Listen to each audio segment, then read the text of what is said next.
चलिए स्टार्ट करते हैं। I am Dheeraj Kharbanda, chartered accountant by profession, DISA qualified, MBA finance and BCom honours from Delhi university.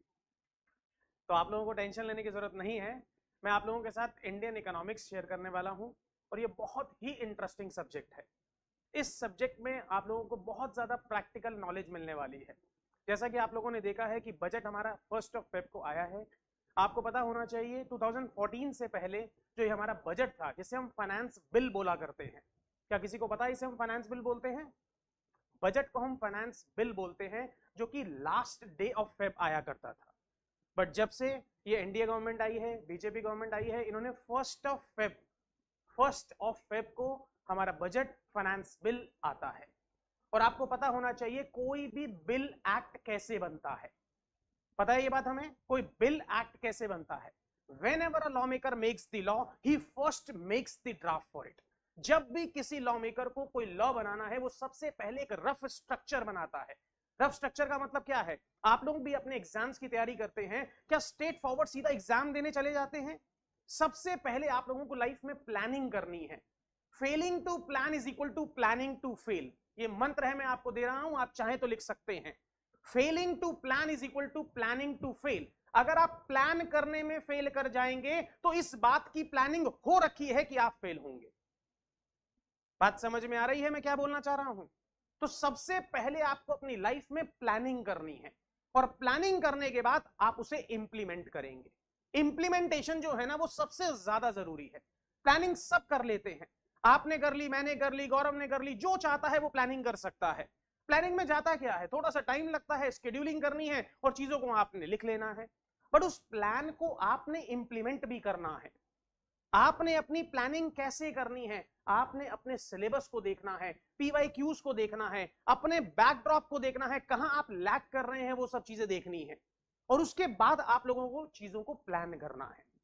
बात समझ में आ रही है? अब बजट में मैं आपको बता रहा हूं, whenever a law maker makes the law, किसी भी कानून मंत्री को जब भी कोई लॉ बनाना है, वो सबसे पहले एक रफ स्ट्रक्चर बनाएगा और उस रफ स्ट्रक्चर को वो पार्लियामेंट में पेश करेगा। और पार्लियामेंट में हमारे पास दो हाउसेज हैं, Lok Sabha and Rajya Sabha, lower house and the upper house. When passed by both the houses, it is sent to the, इसे कहां भेजा जाता है जी?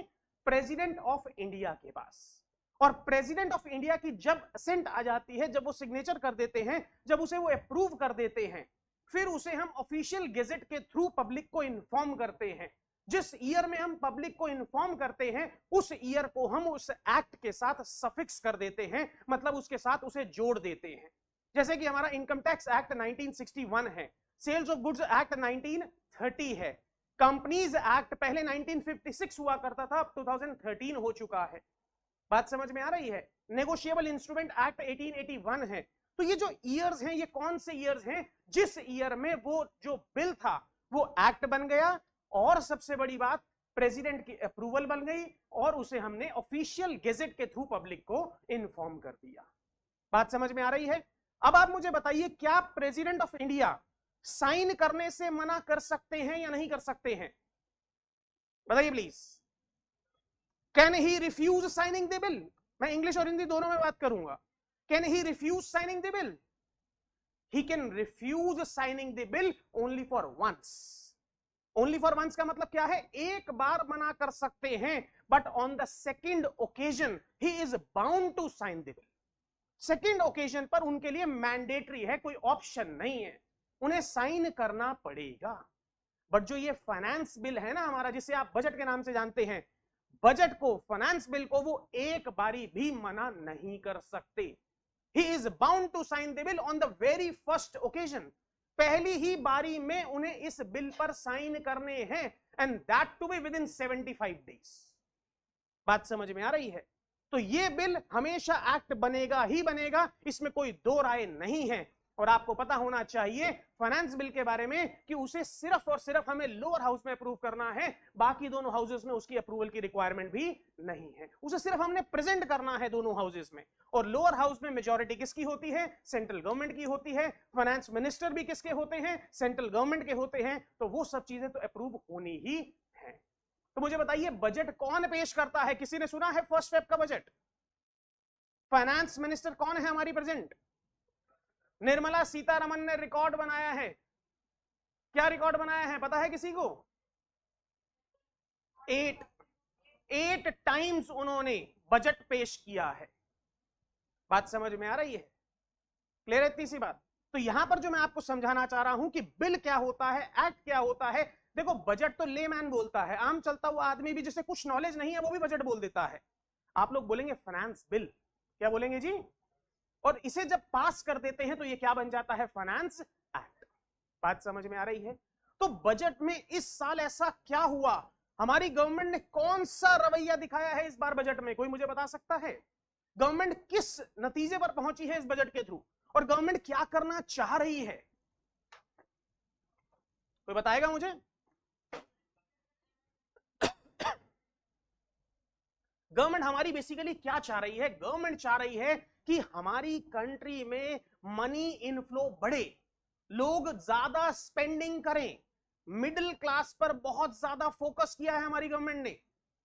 मिडिल क्लास के हाथ में जो पर्सनल डिस्पोजेबल इनकम है, जो कि आफ्टर टैक्स इनकम है, वो अब ज्यादा आने वाली है। टैक्स बेनिफिट्स बहुत ज्यादा मिलने वाले हैं आपको। बात समझ में आ रही है? इसे मैं आपको बहुत अच्छे से आज की क्लास में प्रैक्टिकल क्वेश्चन के साथ करके समझाने वाला। बात समझ में आती है? क्लियर है इतनी सी बात? तो आप सभी बच्चे देखेंगे हम स्टार्ट कर रहे हैं बजट, जो कि कब आया है? 1 Feb 2025।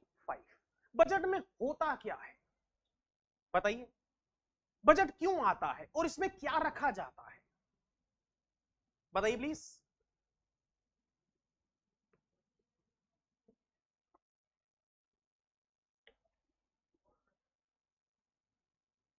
सिर्फ खर्चों के बारे में बात होती है? बजट और सर्वे में क्या डिफरेंस है? सर्वे में यह बताया जाता है कि हमने पिछले जो वर्ष हमारा गया है उसमें हमने क्या किया है, और उसमें रिकमेंडेशंस भी होती हैं। ऐसा नहीं है कि वो सिर्फ पास्ट ओरिएंटेड होता है, उसमें भी फ्यूचर की बातें होती हैं। बात समझ में आ रही है? तो मेरा क्वेश्चन है आप लोगों से कि जो सर्वे में रिकमेंडेशंस आती हैं, क्या वो हमारी गवर्नमेंट के लिए मैंडेटरी हैं या ऑप्शनल है? क्या हमारी गवर्नमेंट को जो सर्वे में सुझाव दिया जाता है वो मानना जरूरी है या अपनी मर्जी है? बात समझ में आ रही है? सर्वे में जो रिकमेंडेशंस दी जाती हैं वो ऑप्शनल होती हैं, बट फिर भी हमारी गवर्नमेंट चाहती है और गवर्नमेंट सोचती है कि इन्हें ज्यादा से ज्यादा मीट आउट किया जाए, ज्यादा से ज्यादा इन्हें पूरा किया जाए। बात समझ में आ रही है क्या कहना चाह रहा हूं? पहुंच पा रहे हैं जहां ले जाना चाह रहा हूं? थोड़ा सा कनेक्ट बनाएंगे। आज हमारी फर्स्ट क्लास है आप लोगों के साथ, कुछ बच्चे नए बैठे हैं, कुछ हमारे पुराने बैठे हैं। तो आप लोगों को बेसिकली करना क्या है? इस सब्जेक्ट को लाइव फील करना है, इसे आपने एंजॉय करना है। जब हम किसी भी चीज को एंजॉय करते हैं ना, वो चीज हमें बहुत अच्छी लगने लगती है। हमारे साथ मेन प्रॉब्लम क्या है? हम किसी भी चीज को ना पैनिक क्रिएट करके अपने दिमाग में इतना बना लेते हैं कि इससे ज्यादा मुश्किल कुछ नहीं है। अगर आज आप आईएएस की तैयारी कर रहे हैं, यूपीएससी की तैयारी कर रहे हैं, और भी अगर कोई इसके साथ साथ तैयारी कर रहे हैं, तो फोकस जो है वो आपका बिल्कुल क्लियर होना चाहिए। फोकस में डिटर्मिनेशन 100% रिक्वायर्ड है। सक्सेस क्या है? फेलियर से ही तो सक्सेस आती है। जो फेलियर से घबरा जाता है उसको सक्सेस नहीं मिलती है। Failure is the step towards success. जिसने कोशिश की है वही तो फेल होगा, और जिसने कोशिश ही नहीं करी उसको तो फेलियर और सक्सेस का मतलब ही समझ नहीं आता है। बात समझ में आ रही है? तो हमारी गवर्नमेंट ने इस बार क्या अपना नजरिया दिखाया है? हमारी गवर्नमेंट कह रही है कि लोगों की इनकम, उनके लिए पर्सनल डिस्पोजेबल इनकम, जो कि वो खर्च करना चाहते हैं पैसा, वो उनके हाथ में ज्यादा बचना चाहिए। और जब हमारे हाथ में ज्यादा पैसा होगा, हम उस पैसे का क्या करेंगे? हम मार्केट में इन्वेस्टमेंट करेंगे, हम मार्केट में स्पेंडिंग करेंगे। तो अल्टीमेटली वो पैसा बाजार में आएगा, और उससे आपको पता है जब पैसा आता है बाजार में तो मनी का मल्टीप्लायर इफेक्ट होता है। पैसे से पैसा बनता है। मैं आकर खर्च करूंगा तो वो आपकी इनकम बनेगा, आप उसे फर्दर खर्च करेंगे वो आगे किसी और की इनकम बनेगा। कुछ पैसा मैं बैंक में जमा कराऊंगा, कुछ पैसा आप बैंक में जमा कराएंगे, बैंक वो फिर किसी को लोन देगा। तो कितनों का पर्पस फुलफिल होता है जब पैसा हमारे हाथ में बढ़ जाता है। बात समझ में आ रही है? अगर गवर्नमेंट टैक्स कलेक्शन बढ़ाना चाहती तो गवर्नमेंट अपने हाथ में कंट्रोल लेना चाह रही है। अगर टैक्स कलेक्शन गवर्नमेंट बढ़ाएगी तो गवर्नमेंट क्या करना चाह रही है? गवर्नमेंट सोचती है कि आपकी इनकम का एक बहुत ज्यादा पार्ट गवर्नमेंट अपने पास रखे और अपने आप प्लान करके उस पैसे को खर्च करे। बात समझ में आ रही है? बट अब गवर्नमेंट क्या चाह रही है कि आपको इंडिपेंडेंसी गवर्नमेंट देना चाह रही है कि आप अपने पैसे को खुद से कैसे यूज करते हैं, आप कैसे रैशनल डिसीजन लेते हैं, what is good for you and what is bad for you, ये आपके हाथ में अब गवर्नमेंट ने दिया है। पहले 10 लाख से ऊपर की इनकम पर 30% टैक्स लगता था, फिर 15 लाख से ऊपर की इनकम पर 30% टैक्स लगता था। आज के प्रेजेंट सिनेरियो में 24 लाख से ऊपर की इनकम पर 30% टैक्स लगेगा। और आपको पता होना चाहिए प्रोग्रेसिव टैक्सेशन है हमारे डायरेक्ट टैक्स। प्रोग्रेसिव टैक्सेशन का मतलब क्या होता है? Higher the income, higher will be the tax, lower the income, lower will be the tax, no income, no tax. यही तो है हमारा डायरेक्ट टैक्स। डायरेक्ट टैक्स का मतलब क्या है? The burden of which passes on to the person with respect to their income. क्या आज तक आप लोगों ने इनकम टैक्स पे किया है? Answer is no. क्यों नहीं किया है? क्योंकि आपने इनकम को अर्न ही नहीं किया है। बट आप लोग शॉपिंग करने जाते हैं, मूवी देखने जाते हैं, कुछ खाने पीने रेस्टोरेंट में जाते हैं, वो आपसे जीएसटी चार्ज करता है। क्या चार्ज करता है जी? क्या वो पूछता है कि आप कुछ कमाते हैं या नहीं कमाते? स्ट्रेट फॉरवर्ड जो बिल बना उसमें उसने जीएसटी चार्ज किया। तो ये कौन सा टैक्स है? ये है indirect tax, the burden of which passes on to the person irrespective of their income। means income हो या इनकम ना हो, आपको ये टैक्स पे करना पड़ेगा। बात समझ में आ रही है? इनडायरेक्ट टैक्स में भी बहुत ज्यादा बेनिफिट दिए गए हैं, कस्टम्स में भी बहुत ज्यादा बेनिफिट दिए गए हैं, इंपोर्ट ड्यूटीज भी बहुत रैशनलाइज की गई हैं। अभी आपको पता होना चाहिए न्यू डायरेक्ट टैक्स कोड भी हमारी गवर्नमेंट नेक्स्ट वीक में प्रेजेंट करने वाली है। उसमें क्या चेंजेस होने वाले हैं वो सब चीजें देखी जाएंगी। अभी जो एक बहुत अच्छा पॉजिटिव इंपैक्ट हमारी गवर्नमेंट ने इस बजट के थ्रू दिया है वो सिर्फ और सिर्फ ये है कि आपके हाथ में पैसा बढ़ना चाहिए, क्योंकि 8th पे कमीशन आने वाली है। पता है आप लोगों को? 8th पे कमीशन आते ही इनकम बढ़ने वाली है। जो सैलरीड हैं, जो जॉब क्लास हैं, जो गवर्नमेंट जॉब्स में हैं, उनकी सैलरी बढ़ने वाली है। जब सैलरी बढ़ेगी तो गवर्नमेंट को भी तो कोई बेनिफिट देना होगा ना। तो गवर्नमेंट ने टैक्स का बेनिफिट भी हमें दिया है तोहफे के तौर पर। अब सोचिए उस इंसान के बारे में जो साल में 12 लाख रुपए कमाता है, उसे 1 रुपए का भी टैक्स नहीं देना है। ये बात सुनने में अच्छी लग रही है, बट इसे मैं प्रैक्टिकली जब करके बताऊंगा तो आपको लगेगा कि गवर्नमेंट ने क्या स्लैब रेट को बढ़ाया है या सेक्शन नंबर 87A की रिबेट को चेंज किया है। बात समझ में आ रही है? ये सब चीजें मैं अभी आपको प्रैक्टिकली करके दिखाने वाला हूं। और आपको पता होना चाहिए हमारी कंट्री में टैक्स को पे किया जाता है। अगर हम इनकम टैक्स को पे करने की बारी करते हैं तो हमारे पास 3 ऑप्शंस हैं इनकम टैक्स को पे करने की। बताइए क्या क्या ऑप्शंस हैं हमारे पास? मैं डायरेक्ट टैक्स का एक पार्ट इनकम टैक्स को डिस्कस कर रहा हूं, मैं डायरेक्ट और इनडायरेक्ट की बात ही नहीं कर रहा हूं। मैडम मैं जीएसटी को आगे नहीं लेकर जा रहा हूं, मेरे क्वेश्चन को सुनिए। चलिए सबसे पहला क्वेश्चन मुझे बताइए, what do you mean by tax? ये टैक्स क्या होता है? क्या है ये tax? Are you willing to pay the tax? क्या आप अपनी मर्जी से देते हैं? मेरा क्वेश्चन है आपसे, मुस्कुराइए, आप पढ़ रहे हैं। हाँ जी बताइए, क्या आप अपनी मर्जी से पे करते हैं? Are you willing to pay the tax?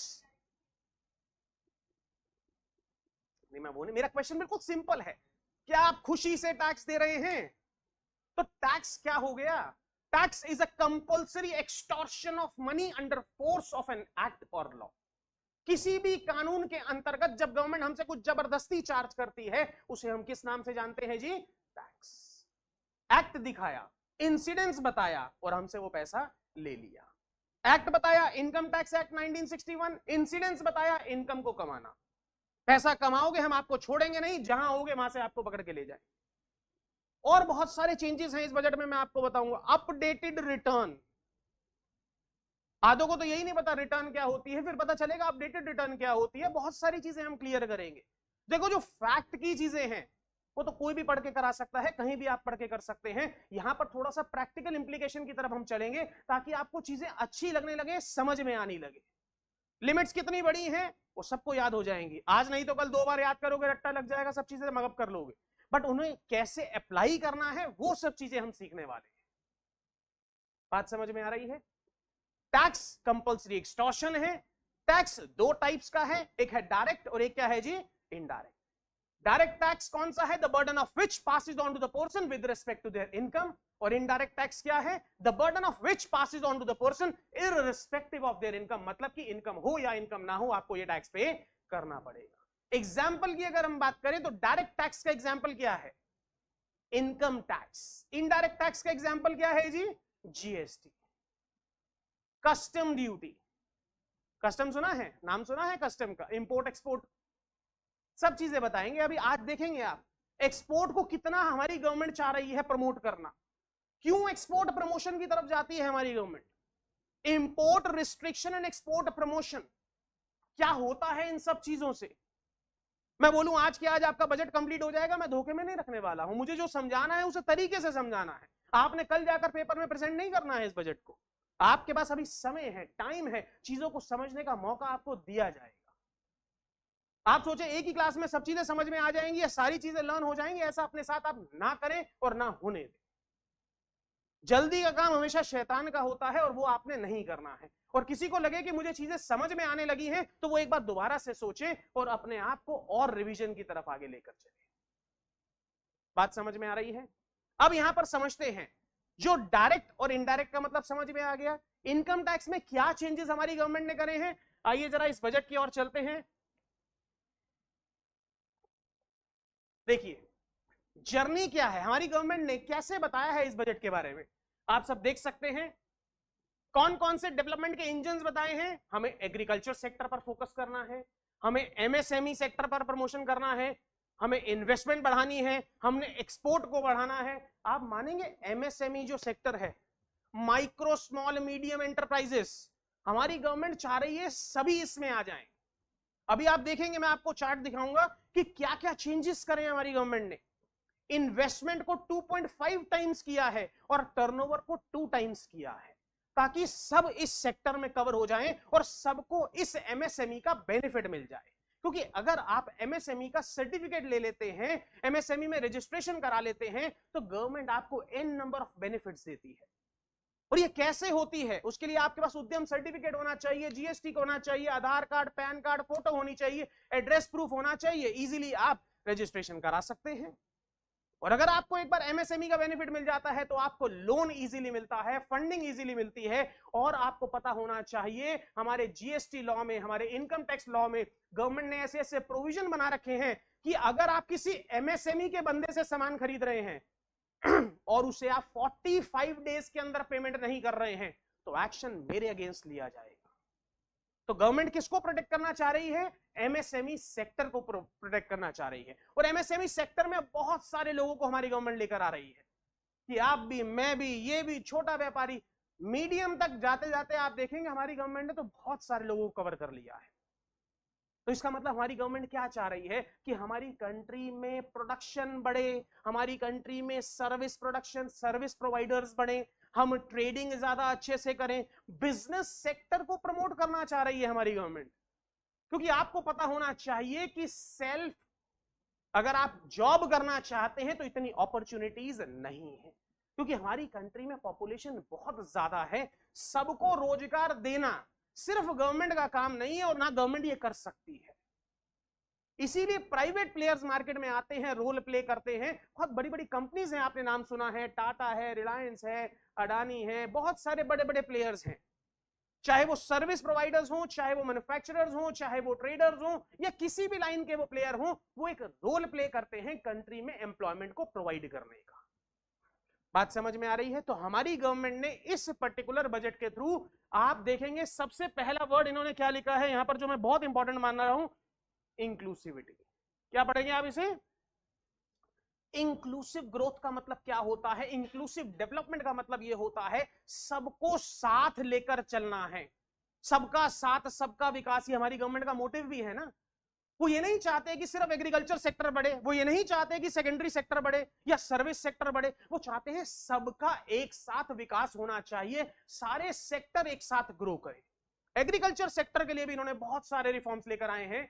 और आप देखेंगे आने वाले कल में, अभी जब ये बजट पास होने वाला होगा, जब इसकी और डिक्लेरेशंस आने लगेंगी, क्लैरिफिकेशंस आने लगेंगी, न्यू डायरेक्ट टैक्स कोड आ जाएगा, तो बहुत सारी चीजें आप देखेंगे कि वेलफेयर स्कीम्स हमारी गवर्नमेंट चाह रही है। बात समझ में आ रही है? तो ये जो बेसिकली छोटी सी आपकी स्लाइड्स बनी हुई हैं, इन्हें हम डिस्कस करेंगे लेटर ऑन, बट अभी जो मैं डिस्कस करना चाह रहा हूं वो ये देखिए, एमएसएमई सेक्टर में हमारी गवर्नमेंट ने क्या किया है।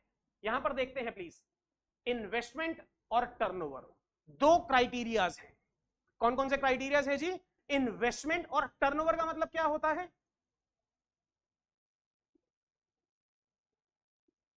टर्नओवर का मतलब क्या है? अगर मैं अपनी बात करूं, मैं सर्विस प्रोवाइडर हूं, मैं सर्विस प्रोवाइड कर रहा हूं, यहां पे साल भर में जो मैंने रेवेन्यू जनरेट किया, साल भर में जो मैंने फीस कलेक्ट की, that is my revenue, that is my turnover, जिसे आप सेल्स बोलते हैं। क्या बोलते हैं जी? बट मैं यहां पर कुछ बेच नहीं रहा, मैं सर्विस प्रोवाइड कर रहा हूं, तो सर्विस प्रोवाइडर के पॉइंट ऑफ व्यू से क्या बोलेंगे? रिसीट्स। क्या बोलेंगे जी? रिसीट्स। क्या बोलेंगे? और अगर कोई सेलर है, कोई सामान बेच रहा है, कोई बुक सेलर है, कोई बॉटल सेलर है, कोई पानी का बेच रहा है, कोई एसी बेच रहा है, कोई बोर्ड बेच रहा है, तो वो है ट्रेडर्स, वो सेल कर रहे हैं। टर्नओवर तो दोनों का कैलकुलेट किया जाएगा, चाहे वो प्रोडक्शन कर रहा है, चाहे वो ट्रेडिंग कर रहा है, या फिर वो सर्विस प्रोवाइड कर रहा है। बात समझ में आ रही है? तो यहां पर टर्नओवर का मतलब क्या हो गया? जो भी मैंने साल भर में कलेक्ट किया, या तो सर्विसेज देकर या गुड्स को बेचकर। मैंने प्रॉफिट वर्ड नहीं बोला है, दिमाग को बिल्कुल क्रिस्टल क्लियर कर लीजिए। कहीं पर भी शब्दों में कोई दो नहीं बोल रहा हूं मैं। मैंने क्या बोला? मान लीजिए फॉर एग्जाम्पल, मैंने 100 रुपीज कलेक्ट किए। कितने कलेक्ट किए हैं जी? क्या यहां पर 100 रुपए जो मैंने कलेक्ट किया उसे मैं अपने घर लेकर जा सकता हूं? क्या वो मेरा प्रॉफिट है? यहां पर आप देख सकते हैं एन नंबर ऑफ एक्सपेंसेस हमें इनकर करने हैं। रेंट है, इलेक्ट्रिसिटी है, स्टाफ है, और बहुत सारी चीजें हैं, कैमरा है, हमारा अपना आपका वेलफेयर है, बहुत सारे एक्सपेंसेस है जो हमने यहाँ बियर करने हैं। मान लीजिए हमने 70 रुपीज खर्च कर दिए, तो प्रॉफिट कितना बचा हमारे पास? कितना बचा है जी? 30 रुपीज। मैंने यहां पर वर्ड प्रॉफिट नहीं बोला है, मैंने क्या बोला है जी? Turnover, gross receipts. क्या बोलते हैं इसे हम? जो आपने कलेक्ट किया। और इन्वेस्टमेंट का मतलब क्या है? Investment in plant and machinery और इक्विपमेंट्स। अगर मैं इस पर्टिकुलर रूम की बात करूं, तो हमारे लिए प्लांट एंड मशीनरी, इक्विपमेंट्स क्या है? फिक्स्ड एसेट क्या है हमारे लिए? Board, camera, laptop, AC. बात समझ में आ रही है? जो हमें मोर देन 1 ईयर बेनिफिट देने वाले हैं, वही तो मेरी इन्वेस्टमेंट का पार्ट बनेंगे।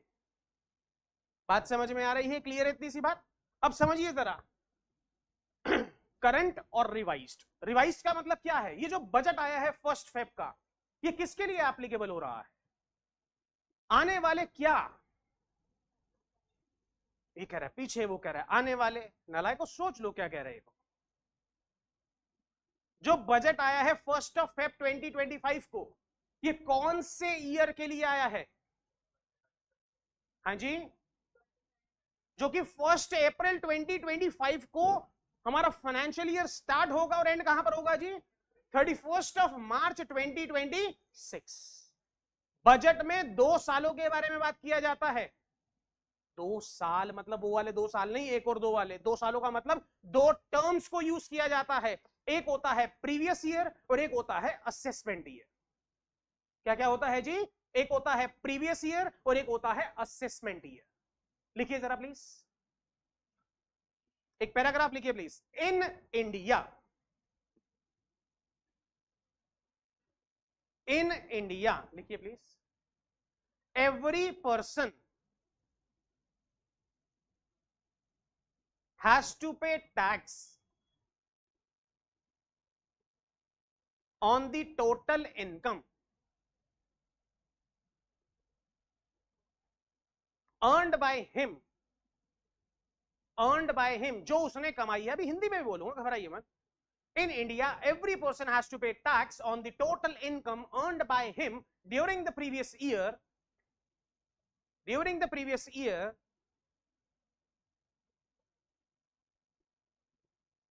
at the rate of tax applicable at the rate of tax applicable for the assessment year. Applicable for the assessment year. India के अंदर हर इंसान को टैक्स पे करना है अपनी टोटल इनकम के मुताबिक जो उसने कमाई है प्रीवियस ईयर में, जिस पे टैक्स लगने वाला है असेसमेंट ईयर। बात समझ में आ रही है क्या कहना चाह रहा हूं? इंडिया के अंदर हर पर्सन को, हर इंसान को टैक्स पे करना है अपनी टोटल इनकम के मुताबिक जो उसने अर्न की है। कौन से ईयर में? प्रीवियस ईयर में। और उस इनकम पे टैक्स कब देना है जी? Assessment year. ये बात अगर इस पूरी मार्केट में कोई आपको एक्सप्लेन कर जाए तो मेरा नाम बदल देना। मैं सिर्फ और सिर्फ इसलिए आपको बता रहा हूं कि ये टेक्निकल टर्म्स हैं, बजट में आपको देखने को मिलेंगी, लॉ में आपको देखने को मिलेंगी, और आप इकोनॉमिक्स पढ़ रहे हैं तो ये सब चीजें आपको टेक्निकली पता होनी चाहिए।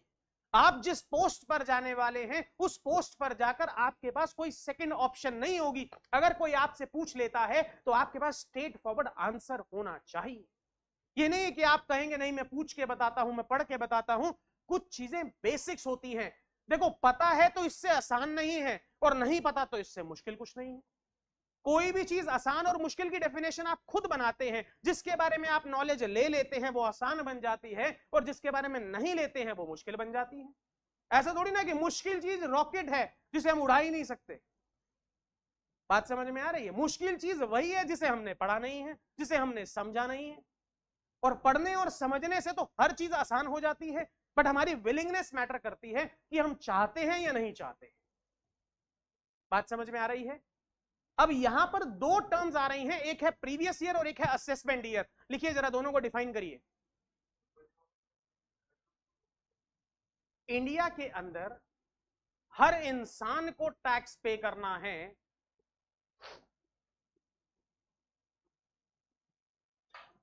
अपनी टोटल इनकम के मुताबिक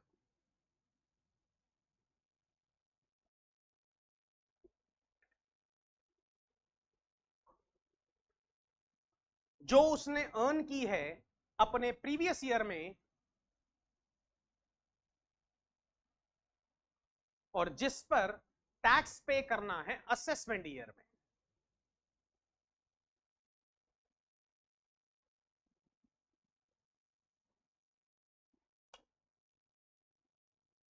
देखिए प्लीज, ये जो बजट आया है ये कौन सी डेट पर आया है जी? 1 Feb 2025। ये कौन से फाइनेंशियल ईयर के लिए आया है? 25। मतलब कि जो स्टार्ट होगा कब? 1 अप्रैल 2025 को, और एंड कहां पर होगा जी?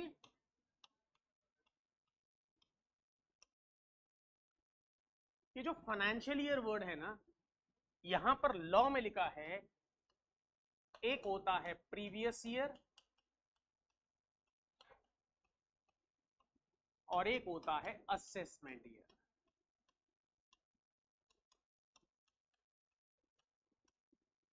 क्या बोला मैंने? कौन कौन से ईयर है ये? प्रीवियस ईयर, और दूसरा क्या है जी? नाम से तो लग रहा होगा ये कोई पिछला साल है। प्रीवियस की अगर हिंदी करें तो मतलब क्या होता है? पिछला साल। बट टेक्निकली प्रीवियस ईयर क्या होता है? The year in which we earn the income. क्या बोला मैंने please? The year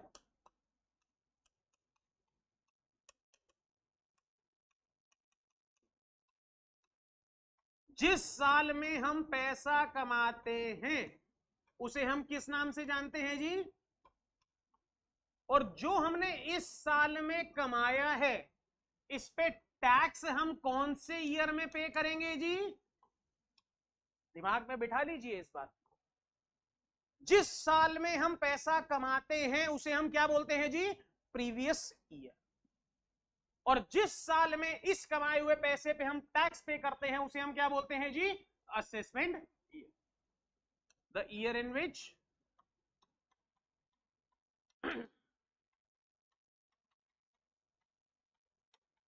we pay taxes। अब समझिए जरा, आगे चलिए। अभी मैंने आपको बताया 1 अप्रैल 2025 से 31 मार्च 2026, इस साल में अगर हम इनकम को कमाएंगे तो ये साल हमारे लिए कौन सा साल बन जाएगा? Very good. तो इस प्रीवियस ईयर की इनकम पे हम टैक्स कौन से ईयर में पे करेंगे?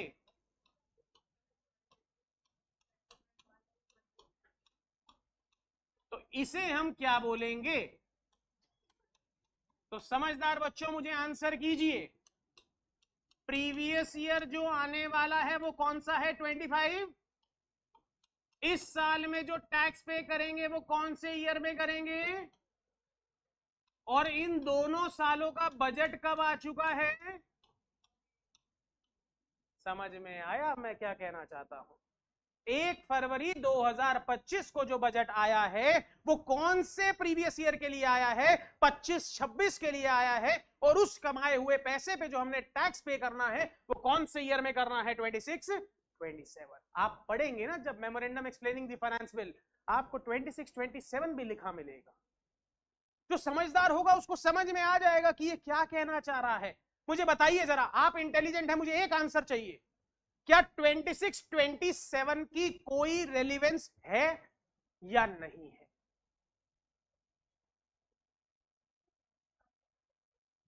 अभी नहीं, अभी फिलहाल का आंसर 26-27 में होना क्या है? 25-26 में कमाए हुए पैसे में हमने क्या पे करना है जी? अब सोचना, आज हमारे लिए ये असेसमेंट ईयर है, अगले साल जाकर ये क्या बन जाएगा जी? और इसका असेसमेंट ईयर क्या बन जाएगा जी? तो नलायक को सही सही आंसर दो ना। आज हमारा कौन सा प्रीवियस ईयर चल रहा है?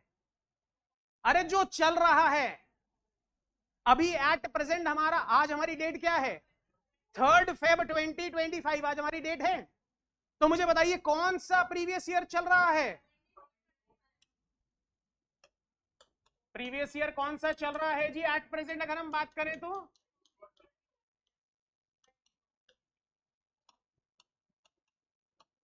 मतलब कब से स्टार्ट हुआ है ये, खत्म कब होगा जी? इस कमाए हुए पैसे पे टैक्स कब पे करेंगे हम? असेसमेंट ईयर 25,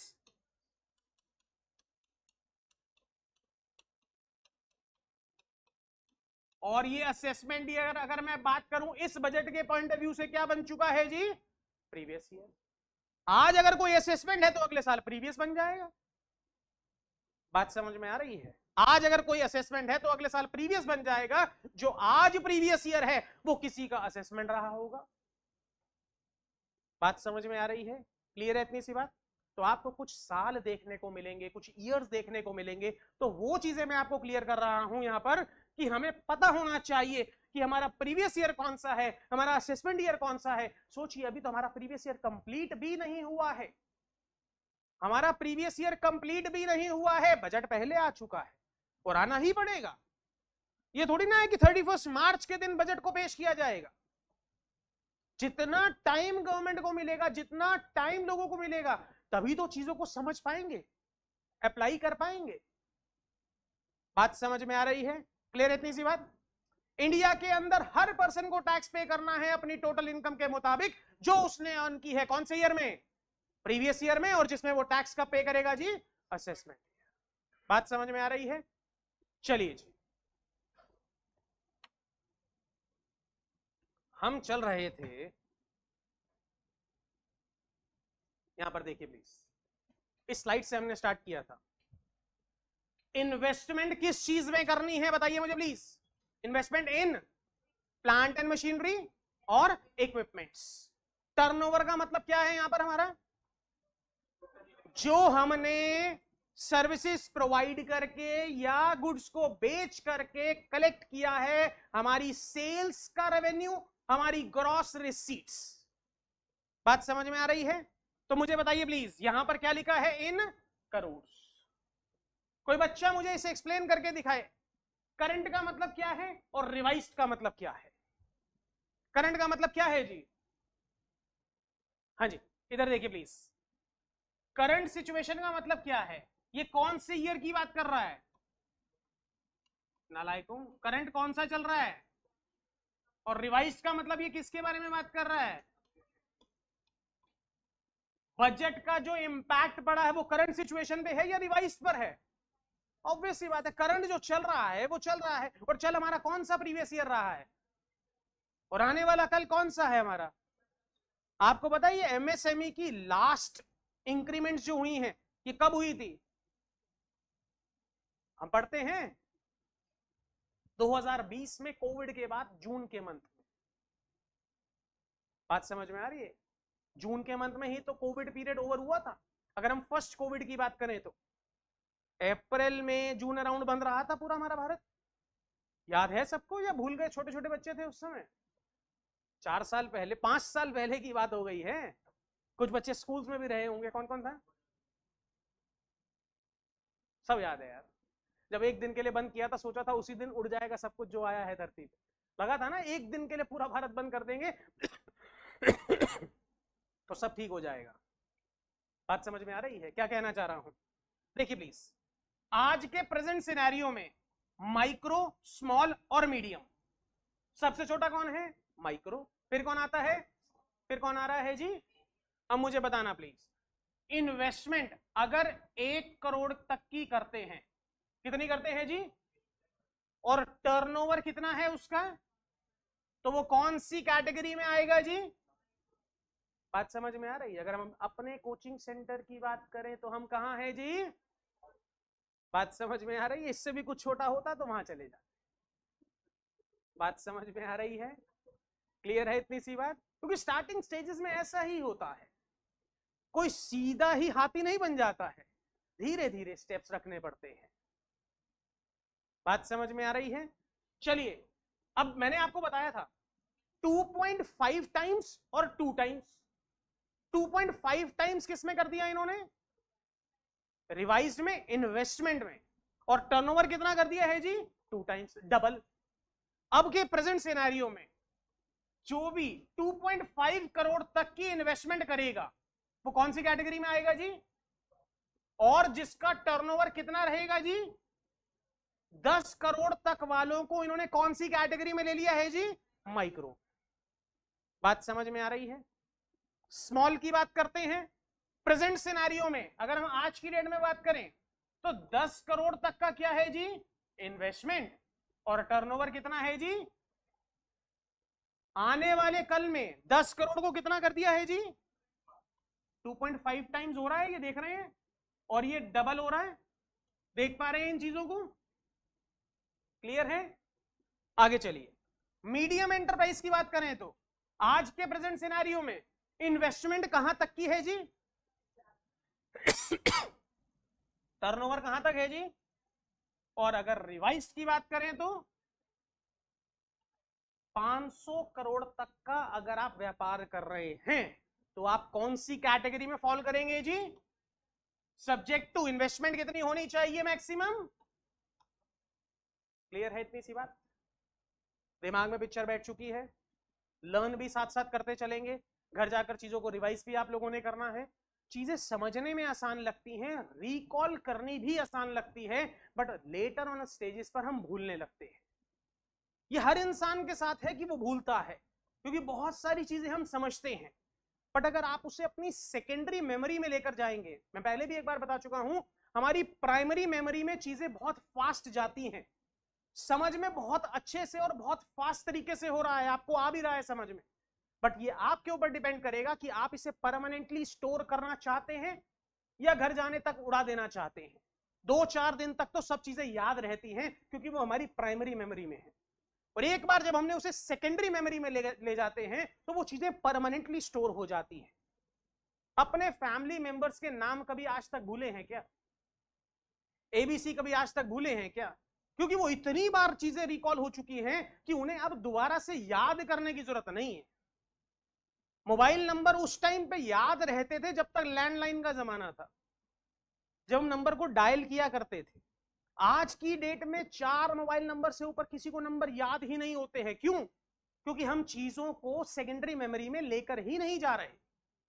हम सोच रहे हैं इजी क्लिक में हमारे सामने वो चीजें अवेलेबल हैं, बट एग्जाम में तो नहीं है ना अवेलेबल।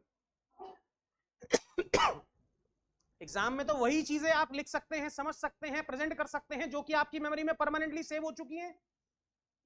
बात समझ में आ रही है? क्लियर है इतनी सी बात? तो एमएसएमई की क्लासिफिकेशन समझ में आ गई है। गवर्नमेंट का यहां से क्या नजरिया नजर आ रहा है, कोई मुझे बताएगा? गवर्नमेंट चाह रही है एक्सपैंड करो, हम तुम्हारे साथ हैं। बढ़ाना ही तो चाह रही है व्यापार को। 500 करोड़ तक टर्नओवर करो आप, इन्वेस्टमेंट बढ़ाओ, 125 करोड़ तक की इन्वेस्टमेंट करो। ये इन्वेस्टमेंट करने के लिए पैसा कहां से आता है?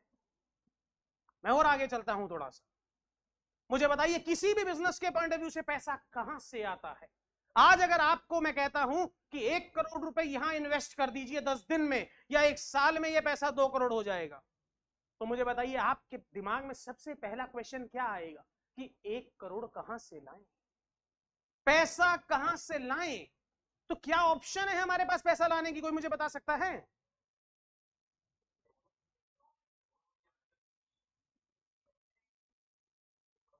लोन और बैंक्स की कहानी तो एक ही हो गई। एक बैंक बोल रहा है, एक लोन बोल रहा है, एक लोन वोन बोल रहा है।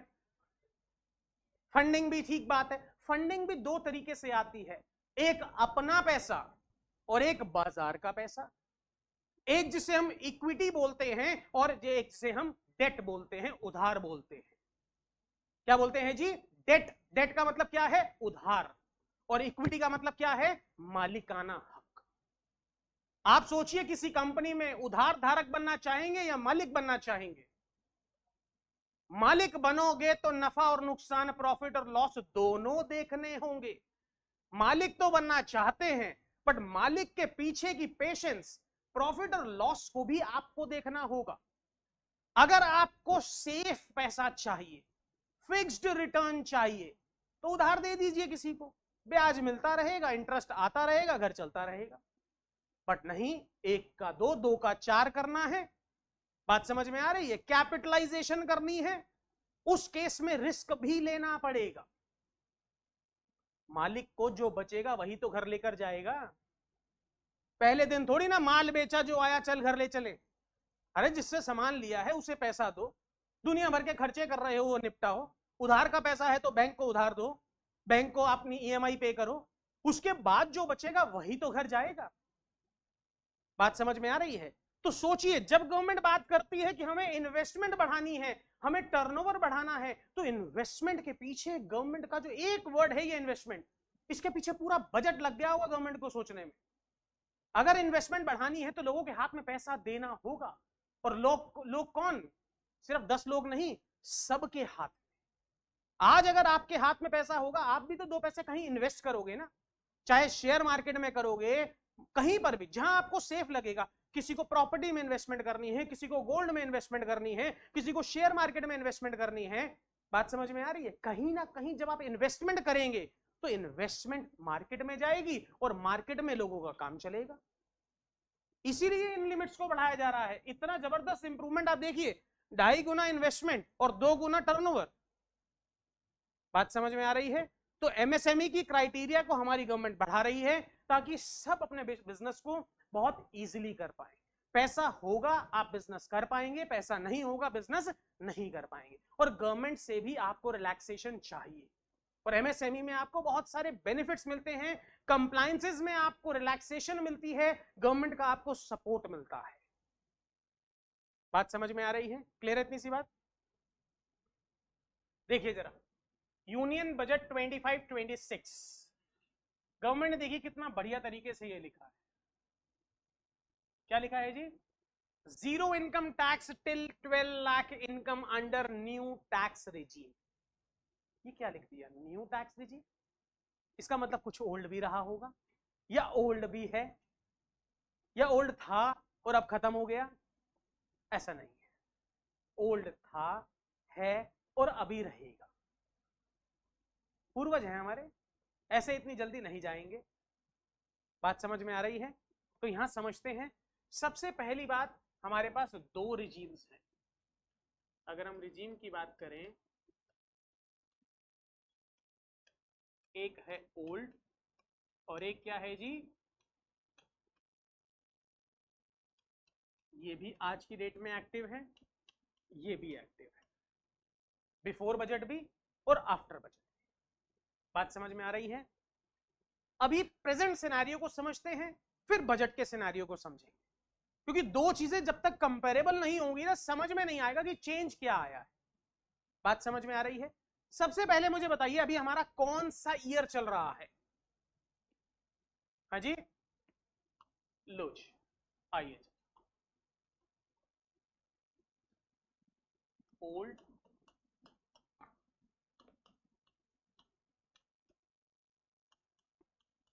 कौन से प्रीवियस ईयर की बात कर रहा हूं मैं?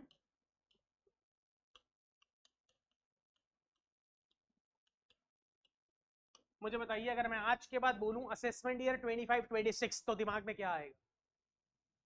मैं किसके कॉन्टेक्स्ट में बात कर रहा हूं? For the previous year 24-25।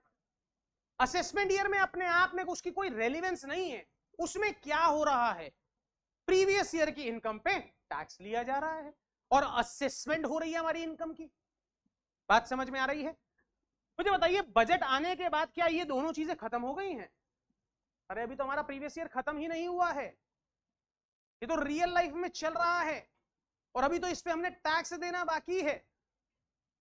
बात समझ में आ रही है? तो ये तो अभी बिल्कुल लाइव है, बजट तो अगले साल के लिए आया है। बात समझ में आ रही है? समझते हैं। ओल्ड रिजीम में हमारी गवर्नमेंट ने कोई चेंज नहीं किया है। क्या बोला मैंने? कोई चेंज नहीं किया है। ओल्ड रिजीम में 3 स्लैब्स हैं, स्लैब ए, स्लैब बी और क्या बोला मैंने? स्लैब। और न्यू रिजीम में एक ही स्लैब है, सिंगल स्लैब है। अब देखिए जरा, रेजिडेंट इंडिविजुअल्स लेस देन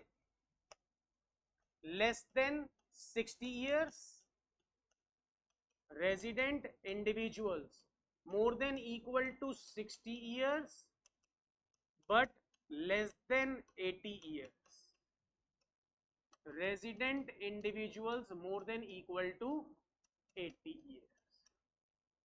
यहां पर सभी कवर्ड है। सबसे पहले मैं आपको बता देता हूं, पर्सन जो होते हैं वो 7 टाइप्स के होते हैं। Individual, Hindu undivided family, company,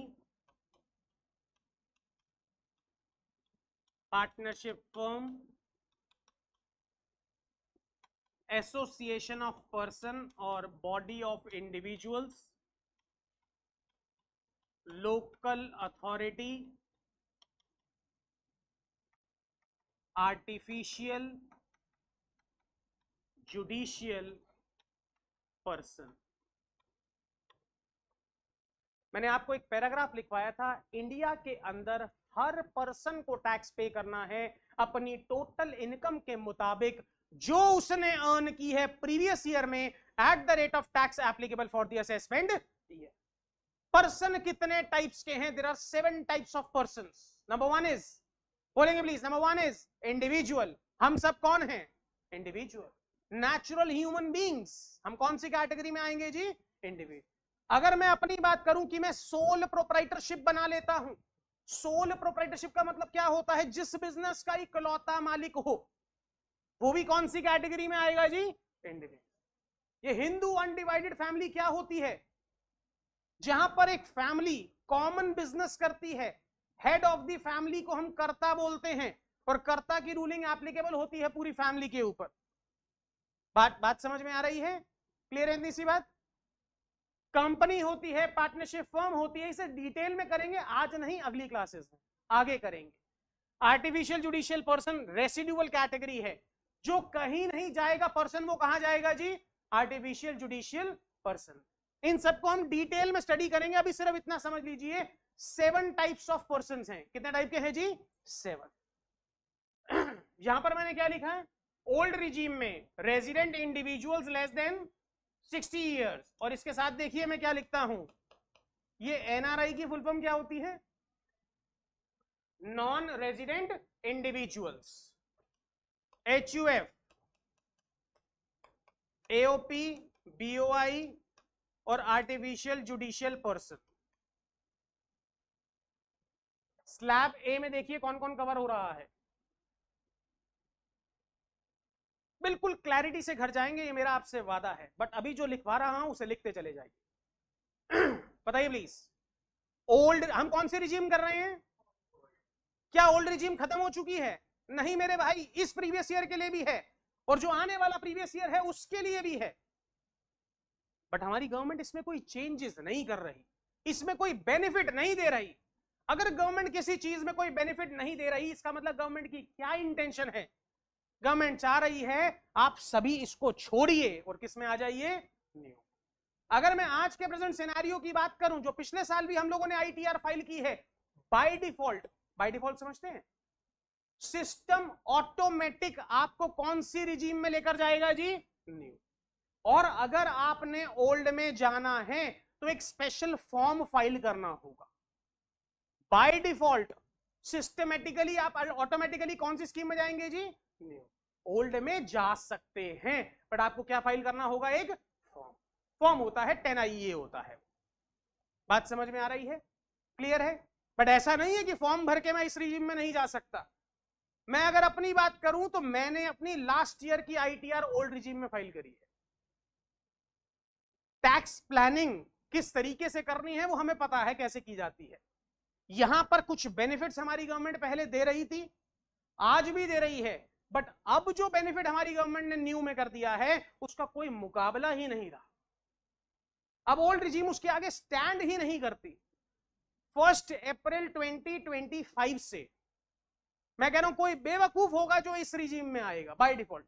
by default तो ये है ही है, और अपनी मर्जी से भी कोई इसमें नहीं आएगा, क्योंकि हमारी गवर्नमेंट ने सीधा सीधा क्या बोल दिया, 12 लाख तक टैक्स पे करने की जरूरत नहीं। बात समझ में आ रही है?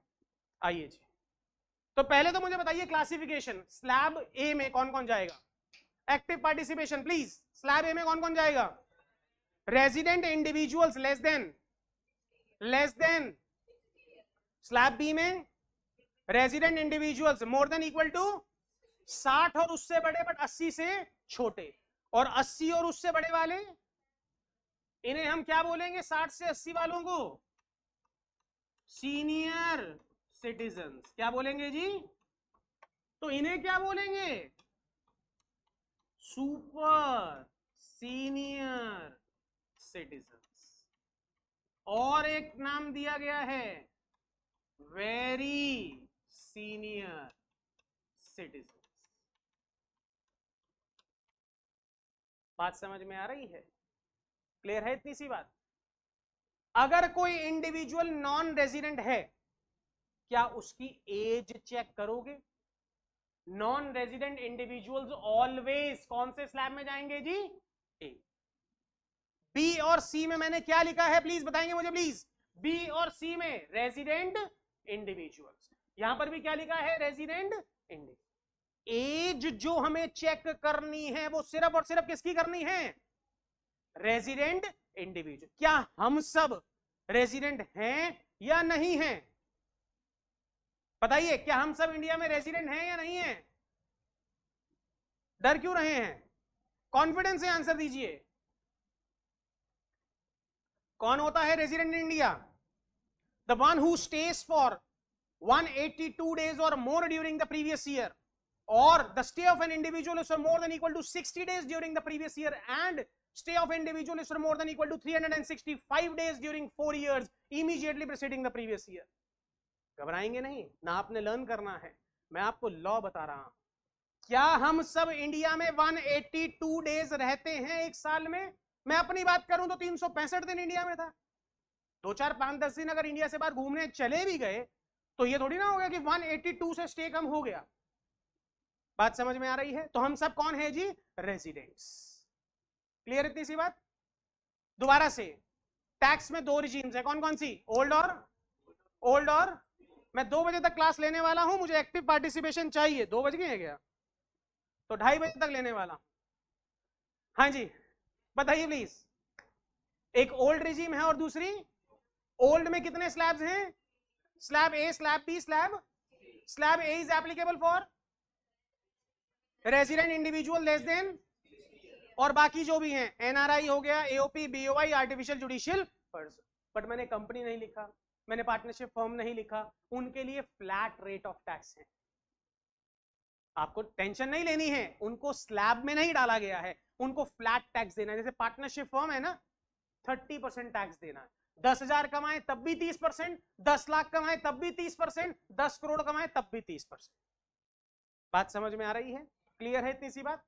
यहां पर समझते हैं स्लैब ए, बी और सी, और न्यू रिजीम पे अभी आएंगे। चलो फटाफट से कंप्लीट करते हैं। ए, बी, सी। देखो जो ओल्ड समझा दूंगा वो 24-25 में भी यही है और 25-26 में भी यही है। ओल्ड में कोई चेंज नहीं है। ओल्ड के बारे में हमारी गवर्नमेंट ने मुंह से ओ भी नहीं बोला, ओल्ड तो छोड़ो ओ भी नहीं बोला उन्होंने। जो बोला उन्होंने बोला न्यू रिजीम। अभी मैंने आपको दिखाया था ना, यहाँ पे क्या लिखा है इन्होंने ओल्ड वर्ड, ये गवर्नमेंट का है, मेरा नहीं है, देख लो यहाँ पे लिखा है प्रेस इंफॉर्मेशन ब्यूरो, पीआईबी, ये पीआईबी का है लिया हुआ। कहीं भी कहीं से कुछ भी आ रहा है कट पेस्ट सरकार देती है सबसे पहले। गवर्नमेंट ने लॉ बनाया तभी तो हम उसे आपको पढ़ा रहे हैं। लॉ को थोड़ी हम बना सकते हैं, यहाँ पे हम लॉ को इंटरप्रेट कर सकते हैं, अपने शब्दों में समझा सकते हैं। बात समझ में आ रही है? लो जी, स्लैब ए अब आपको समझ में आ गया। अप टू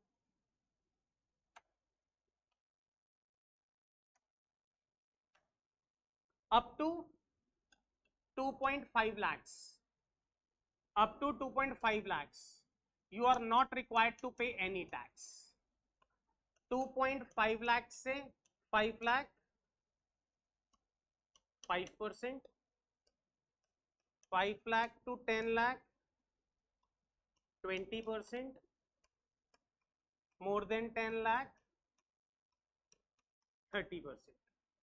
स्लैब बी में अप टू ₹3 लाख कोई टैक्स नहीं देना, 3 lakh to 5 lakh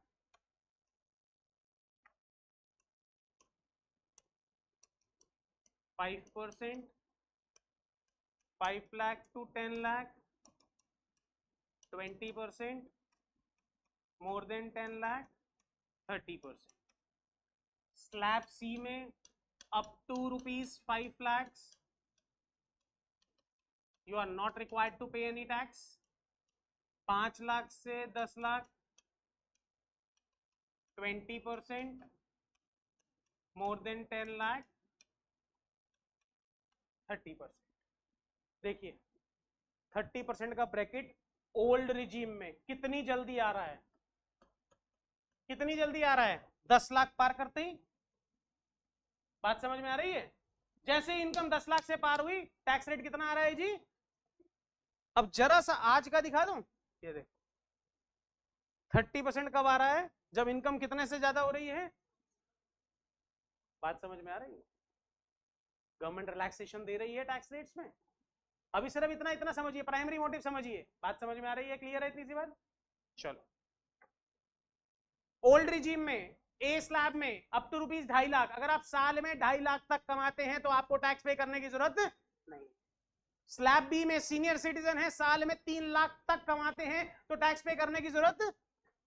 slab C में सुपर सीनियर सिटीजन है और 5 लाख तक कमाते हैं तो साल में कोई टैक्स पे करने की जरूरत नहीं। बात समझ में आ गई? नोट कर लिया? एक छोटा सा क्वेश्चन करूंगा ताकि आपको समझ में आए ये कैसे सॉल्व करना है। क्लियर है? चलें आगे। मैं प्रीवियस ईयर 24-25 या फिर मैं प्रीवियस ईयर 25-26 आज की डेट में भी बात करूंगा तो ओल्ड में कोई चेंज नहीं है। बात समझ में आ रही है? ओल्ड में कोई चेंज नहीं। चलो टोटल इनकम है हमारी 12,50,000। हम रेजिडेंट हैं, इंडिविजुअल है, एज 42 ईयर्स। जल्दी से, रेजिडेंट है, इंडिविजुअल है, एज कितनी है? 40। ओल्ड रिजीम के अकॉर्डिंग बताइए स्लैब कौन सा एप्लीकेबल होगा? स्लैब ए। अब मैं आंसर कर रहा हूं, देख लीजिए प्लीज। स्लैब ए में अप टू ₹2.5 लाख देखो एक नालायक बच्चे ने आंसर दिया, पता है क्या आंसर दिया? कहता सर 12,50,000 पे 30% टैक्स लगा। वो नालायक बच्चा नालायक ही रहेगा। फिर प्रोग्रेसिव का बेनिफिट क्या दिया आपने? फिर स्लैब्स का बेनिफिट क्या दिया आपने? अगर फ्लैट रेट ही लगाना था तो गवर्नमेंट बोल ही देती फ्लैट रेट ऑफ टैक्स है। प्रोग्रेसिव का बेनिफिट तो दो, स्टेप बाय स्टेप तो टैक्स बढ़ाओ। 2.5 लाख तक कोई टैक्स पे करने की जरूरत नहीं है। 2.5 लाख से लेकर 5 लाख तक कोई मुझे बताएगा इनकम गैप कितना है, डिफरेंस कितना आता है यहाँ पे? 2.5 लाख पे टैक्स रेट कितना है? तो ये कितना आ गया जी? 12,000। 5 लाख से 10 लाख तक इनकम गैप कितना है? 5 लाख का 20% कितना आ गया? 1 लाख। और 10 लाख से इनकम कितनी ज्यादा है? 10 लाख से कहां तक जाना है जी? 12.5 लाख तक। इनकम गैप कितना है इन दोनों के बीच में? 2.5 लाख का कितना परसेंट? ये कितना आ गया? तो मुझे बताइए टोटल करके 1 लाख प्लस 12,500 प्लस 75,000 टैक्स कितना आ गया? तीनों का टोटल करिए प्लीज।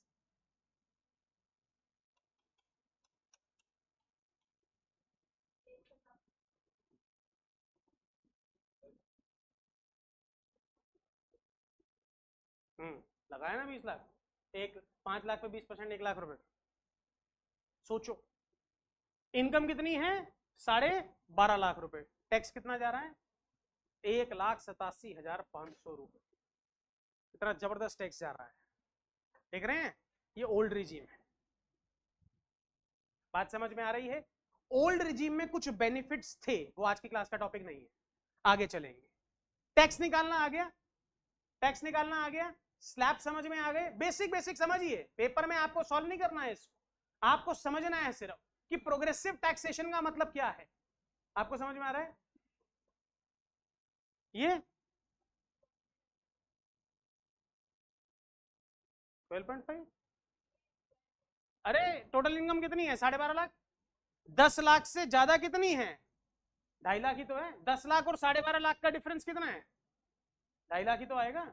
अगर मैं यहाँ पे 13 लाख कर देता, यहाँ 13 कर देता, तो 10 लाख से 13 लाख लिख देता, डिफरेंस कितना हो जाता? 3 लाख। अगर यहाँ 15 लाख कर देता तो 10 लाख से 15 लाख डिफरेंस कितना हो जाता? 5 लाख। यहाँ मैं 20 लाख कर देता तो 10 लाख से 20 लाख का डिफरेंस 10 लाख। 10 लाख में कितना परसेंट हो जाता? 30%। बात समझ में आ रही है? और टैक्स के साथ जाता है हेल्थ एंड एजुकेशन सेस, जो कि होता है 4%। निकालिए इसका 4% फटाफट से। 187,500 का 4%। Use calculator, not a dirty mind please. कुछ बच्चे दिमाग से देख रहे हैं, देखना बोर्ड में छेद ना हो जाए। हाँ जी, जोड़ दो दोनों को। मैं जोड़ दूं? जाओ जमा करा दो ये टैक्स फटाफट। पहले 12.5 लाख तो आने दो। ठीक है जी, है मेरे भाई? हेल्थ एंड एजुकेशन सेस इस टैक्स अमाउंट का 1,87,500 का 4% निकालेंगे, 7,500 रुपए। हेल्थ एंड एजुकेशन, हमारी गवर्नमेंट ने सबसे पहले प्राइमरी एजुकेशन को प्रमोट करने के लिए बोला कि हमें 2% चाहिए। फिर सेकेंडरी एंड हायर एजुकेशन को प्रमोट करने के लिए बोला 1% चाहिए। फिर बोला हेल्थ सेक्टर को इंप्रूव करने के लिए हमें 1% चाहिए। टोटल कितना कर दिया इन्होंने? एक सेक्टर और डाल देंगे तो इसे कितना कर देंगे? 5%। एक एक करके बढ़ाएंगे ना। आप देखते हैं गवर्नमेंट स्कूल्स में प्राइमरी एजुकेशन फ्री है, बैग क्या, खाना क्या, सब कुछ फ्री है। वो फ्री कहां से आ रहा है? हमारे पैसों से ही तो आ रहा है। टैक्स के पैसों से ही तो कोई भी फ्री दिया जा रहा है। कोई फ्री ऐसा थोड़ी ना सरकार नोट छाप रही है और बांट रही है। आप लोग मुझसे लेके आगे दिया जा रहा है। बात समझ में आ रही है? क्लियर? बंद कर दूं ओल्ड रिजीम को? फटाफट से जल्दी बताइए। चलो अब आओ, ये न्यू है बट कौन से ईयर के लिए है? पहले 24-25, फिर आएंगे ना बजट पे। पहले ये तो समझ लें। बात समझ में आ रही है? चलिए, अप टू ₹3 लाख। क्या बोला मैंने? Up to ₹NIL। 3 lakh to 7 lakh, 7 lakh to 10 lakh, 10 lakh to 12 lakh, 12 lakh to 15 lakh,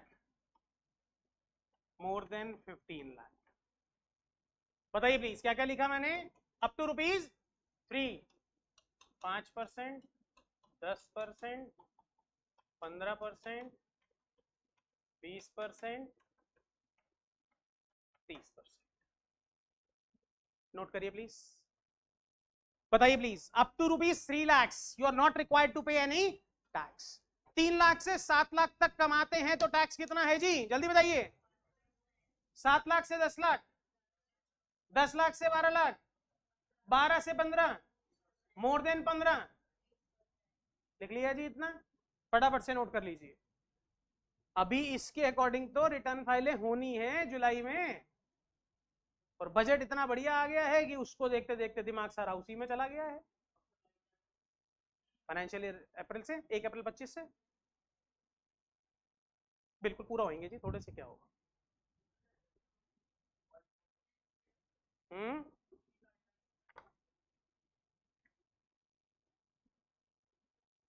अभी देखना कितना बेनिफिट होगा। तुम लेट हो गए, बहुत सारी चीजें बताई थी आज।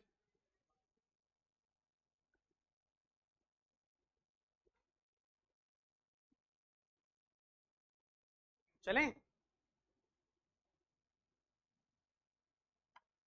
आ जाओ जी, वो घड़ी आ गई है।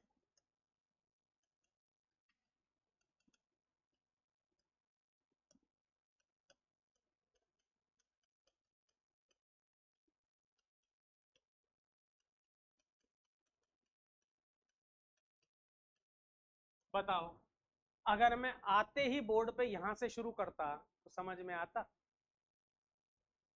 हाँ जी, कंफ्यूज हो जाते हैं ना। बात समझ में आ रही है? क्लियर है इतनी सी बात? अगर मैं आते ही सीधा बजट की कहानी गाना शुरू कर देता, ये स्लैब एक्सप्लेन करने लग जाता, तो मजा ही नहीं आता।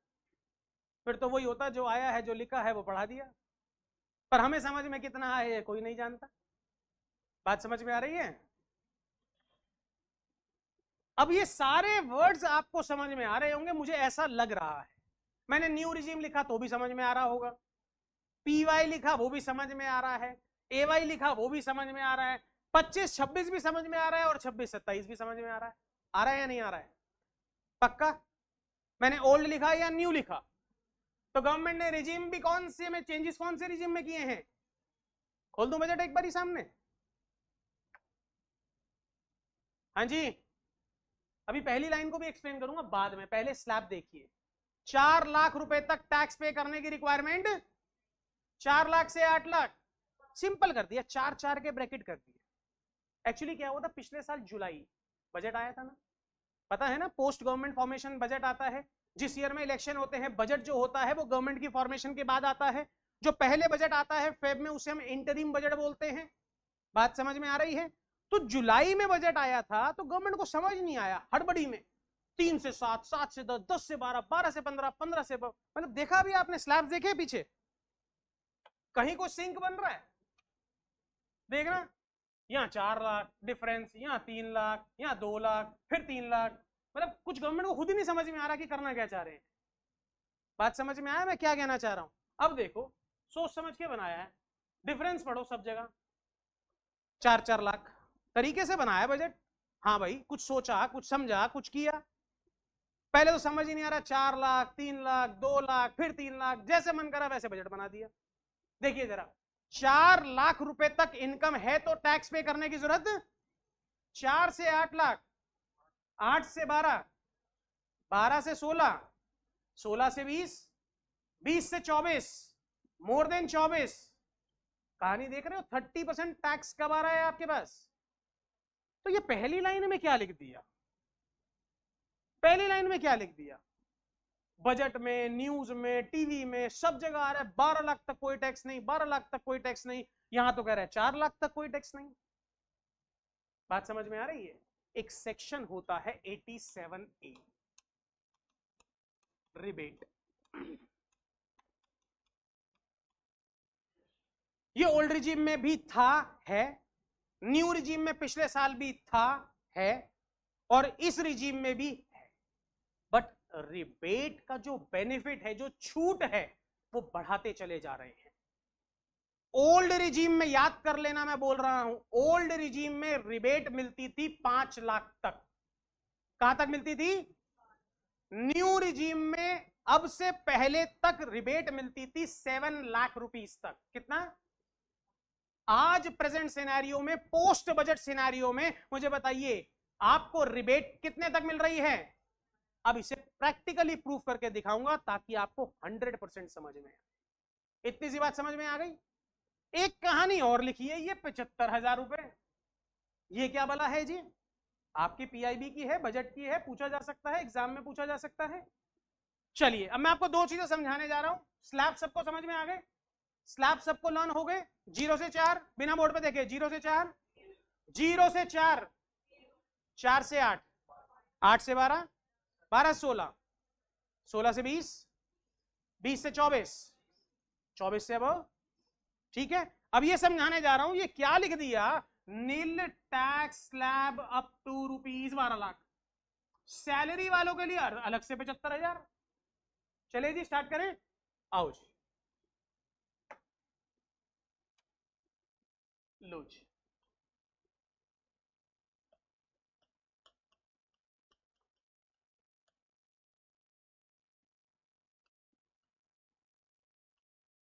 जब वहां सैलरी लिख दिया तो समझाना तो इनके बारे में ही पड़ेगा ना। ऐसा थोड़ी हम जैसे लोग मर जाएंगे जो नौकरी नहीं कर रहे। सेल्फ एम्प्लॉयड तो हम भी हैं, हमारे लिए क्या बेनिफिट है? आ रही है बात समझ में? लॉ पढ़ेंगे तो पूरा, नहीं तो नहीं। चलो मैं आपको बता देता हूं सैलरी क्लास की जो इनकम होती है वो कैसे निकाली जाती है। ज्यादा डिटेल में नहीं जाऊंगा, सिर्फ जो लिखूंगा वो आप नोट कर लेना। 7 कंपोनेंट्स होते हैं, उसे हम ऐड करते हैं। Basic salary plus dearness allowance plus bonus plus commission plus allowances plus perquisites, जो दुनिया भर के मिलने वाले हैं आपको अधिकारी बनने के बाद, प्लस रिटायरमेंट बेनिफिट्स। जब हम इन 7 कंपोनेंट्स का टोटल करते हैं तो हमारे पास आती है ग्रॉस सैलरी। क्या आती है जी? यहां से हम माइनस करते हैं 16 क्लॉज 1A, जिसे हम बोलते हैं स्टैंडर्ड डिडक्शन। क्या बोलते हैं जी? सबको मिलेगी, जो जॉब कर रहा है सबको मिलेगी। स्टैंडर्ड का मतलब क्या होता है? सबके लिए एक समान। बात समझ में आ रही है? कितनी मिलेगी? कितनी मिलेगी जी? अब समझना जरा, यहां समझना जरा, कितनी मिलेगी जी? 75,000। ओल्ड रिजीम में, ओल्ड रिजीम में 50,000 मिल रही है। कितनी मिल रही है जी? न्यू रिजीम में आज तकन इतनी ही मिल रही है। पिछले साल बढ़ाई थी, इन लोगों को मैंने बताया था, जुलाई का जो बजट आया था। इनको याद नहीं होगा, नालायक है ये। और यहां पर भी कितनी रखी है हमारी गवर्नमेंट ने? 75,000। अब सोचो, इन 7 कंपोनेंट्स को जोड़ने के बाद मेरी इनकम आ गई 12,75,000। कितनी आ गई जी? और मैं इनकम से कितना माइनस करूंगा स्ट्रेट फॉरवर्ड? सोचो यहां पर अगर इनकम ही, कुछ नालायक होते हैं ना, उनके लिए बता रहा हूं। अब कोई बेचारा गरीब आदमी है, उसकी साल भर की कमाई 60,000 रुपए है, तो क्या 60 में से 75 माइनस कर दोगे? 15,000 रिफंड लेने चले जाओगे सरकार से? ये मैक्सिमम है, इनकम से ज्यादा थोड़ी हो जाएगा ये। बात समझ में आ रही है? ये उसके लिए था जो बच्चा बिल्कुल नालायक है। बट आप सभी तो बहुत इंटेलिजेंट हैं, पता नहीं कहां थे आज से पहले।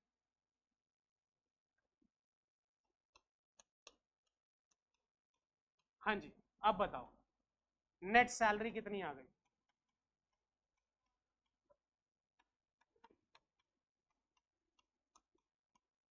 समझ लेना, समझ लेना जाने से पहले। अगर एक बारी भी एक बच्चे ने बोला नहीं समझ में आई तो 1 घंटा और बैठेंगे, गारंटी।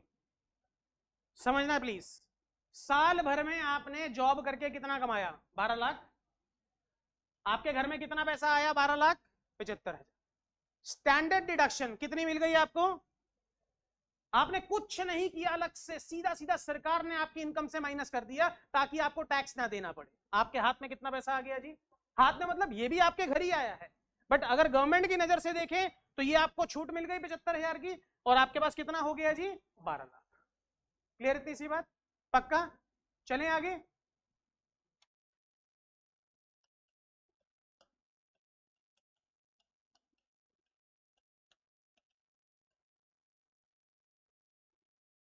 मैं दोनों को एक साथ बता रहा हूं ताकि एक ही क्वेश्चन में दम तोड़ दे कॉन्सेप्ट।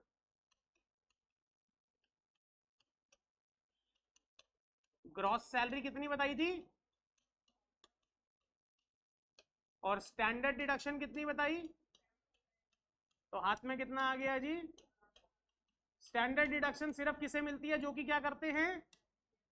इनकी तो इनकम ही कितनी बोल रहे हैं ये? 12 लाख। हमारे को बेनिफिट 12,75 का नहीं है। 12,75 सिर्फ किसके लिए है? सैलरी वालों के लिए। हमारे लिए कितना बेनिफिट है? 12 लाख। देख लो ब्रैकेट में क्या लिखा है, nil tax slab up to ₹12 lakh. 12 lakh तो सबके लिए है, ठीक है जी, चाहे सैलरीड हो चाहे नॉन सैलरीड हो, but 12,75 for salary tax payer with standard deduction of ₹। समझ में आ रहा है मैं क्या कहना चाह रहा हूं? लिंक कर पा रहे हैं चीजों को? लॉ को समझ पा रहे हैं? अब जो मैं कहानी समझाने जा रहा हूं वो 12 लाख की समझाने जा रहा हूं कि 12 लाख तक गवर्नमेंट ने टैक्स जीरो कैसे बोल दिया। ठीक है जी, आइए जरा। रिबेट अंडर सेक्शन 87A की 3 कंडीशंस मीट आउट होंगी तभी बेनिफिट मिलेगा, वरना नहीं मिलेगा। सबसे पहली बात, हम सब कौन होने चाहिए? बोलिए। दूसरा नंबर, कितने टाइप के पर्सन थे? कितने टाइप्स के पर्सन थे? 7 में से रिबेट सिर्फ किसके लिए है? सिर्फ किसके लिए है? और वो भी कौन होना चाहिए? मतलब HUF, AOP, BOI, partnership firm, company, इन सब के लिए कोई रिबेट नहीं है। 12 लाख रुपए तक की छूट सिर्फ किसके लिए है? इंडिविजुअल्स, और जो कौन है जी? रेजिडेंट। तीसरी condition, total income up to ₹12 lakh. क्या बोला मैंने? Total income up to ₹। Total income up to ₹। मेरे क्वेश्चन का आंसर करना प्लीज। अगर हमारी टोटल इनकम 12,10,000 रुपए है तो क्या हमें रिबेट मिलेगी या नहीं मिलेगी? रिबेट की कंडीशन क्या है? 12 लाख रुपए तक। तो पहली बात ये दिमाग में डाल लीजिए कि 12 लाख तक छूट नहीं है, जो कमाता ही 12 लाख तक है उसके लिए छूट है। अगर मैं 15 लाख रुपए साल के कमाता हूं तो मेरे लिए वैसे ही टैक्स निकाला जाएगा, 0 से 4 लाख, नील, 4 से 8, 8 से 12, 12 से 16 के ब्रैकेट में। दिमाग में समझ लीजिए। लेमैन, हमारे पेरेंट्स या जो राह चलता है जिसको नहीं पता, जो सिर्फ ये बोल रहा है 12 लाख तक कोई टैक्स नहीं, ठीक है भाई, पर वही लोग जो सिर्फ 12 लाख तक कमाते हैं उनके लिए कोई टैक्स नहीं, जो 12 से ज्यादा कमाते हैं उनके लिए वैसे ही टैक्स निकाला जाएगा जैसे कि हम स्लैब से निकालते हैं। क्लियर इतनी सी बात? 3 कंडीशन जल्दी से बताइए क्या क्या होने चाहिए? रेजिडेंट, इंडिविजुअल और टोटल इनकम कहां तक होनी चाहिए? उन्हें मिलेगी रिबेट अंडर सेक्शन, बोलिए 87, ये मिलेगी लोअर ऑफ। लोअर ऑफ का मतलब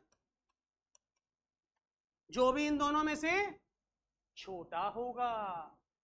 लोअर का मतलब क्या होता है? जो कि छोटा है। सबसे पहला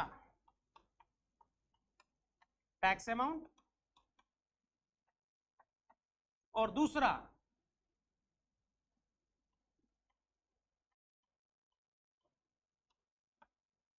₹60,000। समझ करके दिखाऊंगा, प्रैक्टिकली प्रूफ, घबराएंगे नहीं। अभी सिर्फ ये समझिए, मुझे बताइए रिबेट किसे मिलेगी? जो कि रेजिडेंट है, इंडिविजुअल है और साल में कितना कमाता है? Up to ₹12। सैलरी वाले को देखो वो कितना कमा रहा है? 12,75। बट उसे स्टैंडर्ड डिडक्शन कितनी मिल रही है, तब भी उसकी टोटल इनकम कितनी है जी, और इसकी भी टोटल इनकम कितनी है जी। इसको तो फायदा ही 12 लाख का मिल रहा है, इसको इनडायरेक्ट देखें तो इस 75,000 का अलग से बेनिफिट मिल रहा है, जो कि सैलरी इनकम से ही माइनस कर दिया सीधा सीधा। क्लियर है इतनी सी बात। रिबेट कितनी मिलेगी, लोअर ऑफ, लोअर ऑफ में फर्स्ट क्या है, टैक्स अमाउंट, और सेकंड क्या है जी, 60,000। नोट करिए, मैं अगली स्लाइड पे चलूंगा जल्दी।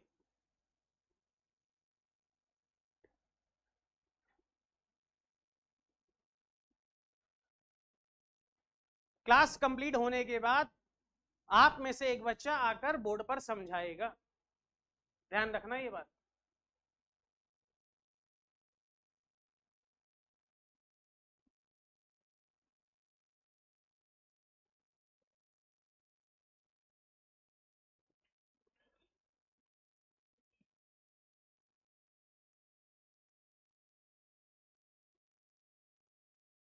कर लिया नोट।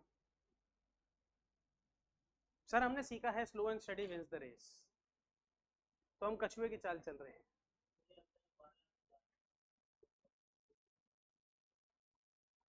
तुम कहो तो अभी कर दूंगा सब प्रैक्टिकल सॉल्व, घबराओ मत।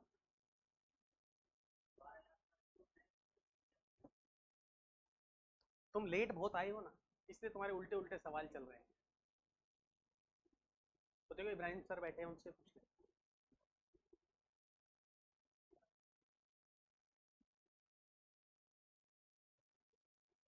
चलें,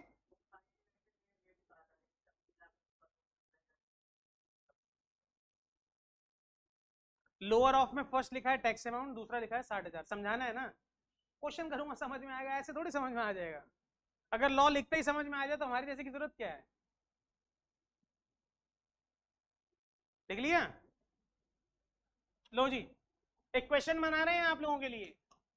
अच्छा एक बात बताओ, किसी ने अभी तक पूछा ही नहीं, न्यू रिजीम में क्या हम चेक कर रहे हैं रेजिडेंट है नॉन रेजिडेंट है, एज 60 है 80 SO है, नहीं कर रहे हैं ना। न्यू रिजीम में एक सिंगल स्लैब, ठीक है जी, उसमें कोई एज डिवीजन नहीं है, एज बाइफर्गेशन नहीं है, स्टेटस बाइफर्गेशन नहीं है।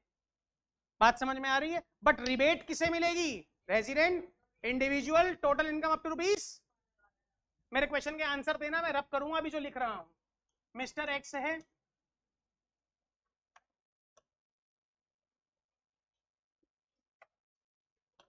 Mister x resident, total income 13,10,000। Rebate मिलेगी या नहीं मिलेगी, यस और नो। रिबेट मिलेगी नहीं मिलेगी, बात समझ में आ गई।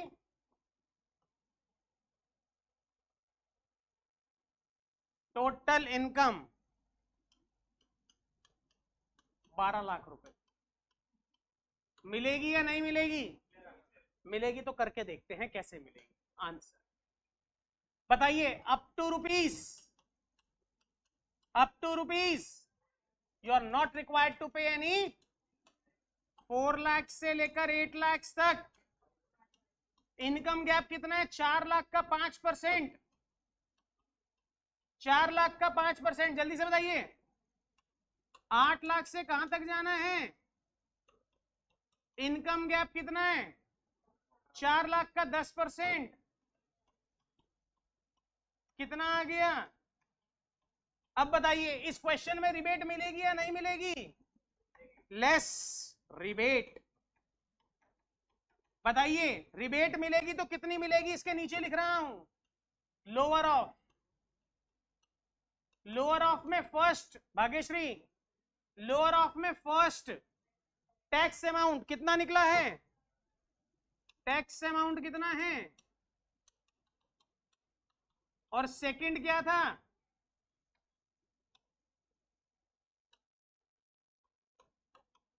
तो इस केस में तो दोनों चीजें सेम हैं, तो रिबेट कितनी मिल जाएगी, तो टैक्स पेबल कितना आ गया। ये कहानी कह रही है गवर्नमेंट,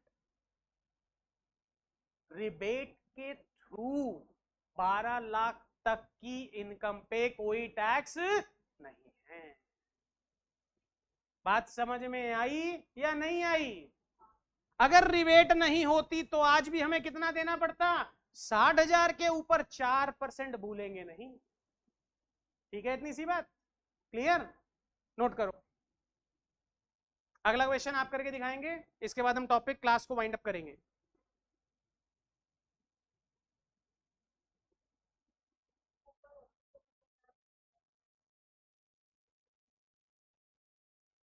₹15 लाख पे करके देख लो, जो टैक्स आएगा उस पर 4% जोड़ देना। ठीक है, अभी हम रिबेट को समझ रहे हैं, इसलिए मैंने इनकम को 12 लाख से नीचे तक रखा। चलें आगे, अगली स्लाइड पे चलूं? आओ, ये क्वेश्चन आप करके दिखाएंगे। रेजिडेंट है, इंडिविजुअल है, टोटल इनकम है 10,60,000। करिए। तुम चुप कर जाओ, बिल्कुल गलत बोलने में नंबर 1 हो, नालायकों के सरताज बन जाओगे।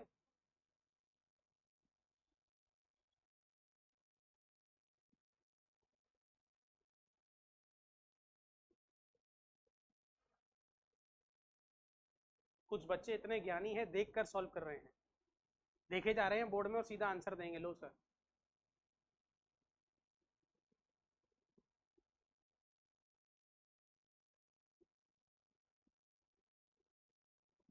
सही आंसर देने वाले को ऐसा लगेगा कि कॉन्सेप्ट समझ में आया है।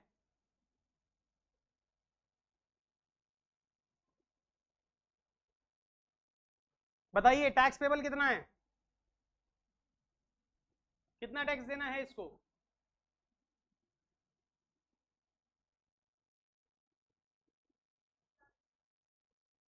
देना है, रिबेट नहीं मिलेगी इसको तो आगे 4,000 देना है। दोनों मिलके 50,000 दे दो मुझे। 46 मैडम देंगी, 4,000 तुम दे दो।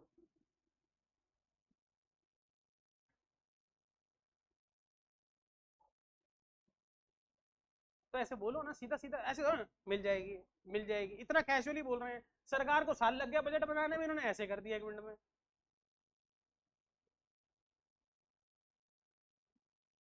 हाँ जी, मुझे बताइए प्लीज, इधर देखिए, सॉल्यूशन कर रहा हूं। अप टू रुपीस खोलिए, अप टू रुपीस टैक्स पे करना है या नहीं? चलो इधर देखो, 4 लाख से लेकर 8 लाख तक 5%, 4 लाख का 5% कितना आ गया? रटने वाले बच्चे होशियार, 8 लाख से 12 लाख तक जाने की जरूरत है या इनकम ही 10-60 है? तो 8 लाख से कहां तक जाएंगे भाग्यश्री? ये समझ में आया? 10,60,000 कैसे लिखा मैंने? कमाई ही कितनी है पूरी मेरी साल भर की? 10,60,000। यहां अगर मैं 9 लाख लिख देता तो यहां कहां तक जाता मैं? 8 से 9। समझदार बच्चा आंसर दे। अगर मैं यहाँ 14 लाख लिख देता तो यहां कहां तक जाते? 8 से 12, और फिर 12 से 14। ये इंटेलिजेंट बच्चों के आंसर। बात समझ में आ रही है? क्लियर? चलो जी, इनकम गैप कितना है इसका? 10% टोटल रिबेट। अगर रिबेट मिलेगी तो आप दिमाग में क्या चेक करेंगे? रेजिडेंट होना चाहिए, है, इंडिविजुअल होना चाहिए, है, टोटल इनकम 12 लाख तक होनी चाहिए, है, तो रिबेट मिलेगी। माइनस करेंगे रिबेट, और under section A lower of में first tax amount, total income ना, लाइक टैक्स अमाउंट कितना निकला हमारा? और दूसरा बताइए, 46 और 60 में से छोटा क्या है? 46,000। यहां से माइनस कर देंगे रिबेट, तो बताइए टैक्स पेबल कितना आ गया? बात समझ में आई? कहानी समझ में आई? गवर्नमेंट ने जो समझाया वो समझ में आया?